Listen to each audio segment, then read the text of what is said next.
We know you have questions about hyperconnectivity, so thank you for sending those questions in. And now you have the opportunity to have them answered with the help of Bryan Kane. So Bryan, the questions have definitely been coming in. The response has been amazing to this series of Digicel Business Talks. So here's another question for you.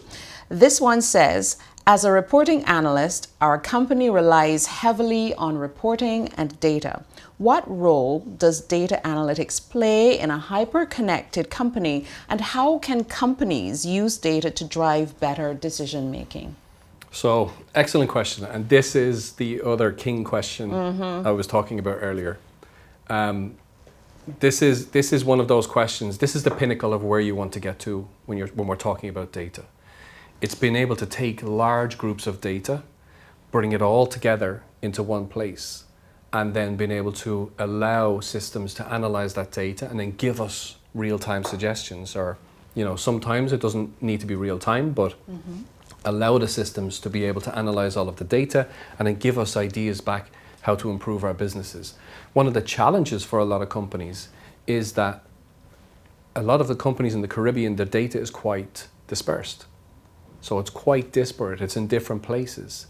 And that's a real challenge, because running any type of analytic software over data that is dispersed can lead to inaccuracies and it can lead to false information. So my recommendation for organizations like that is bring all of your data together into one place and have it in one location. The second thing is use those partners that I mentioned earlier. They're quite happy to bring in the tools and the software to help you analyze the data, and they'll probably even bring in the people too. So ask the question, do I get the people with this? Can I augment my team with, my partner's team?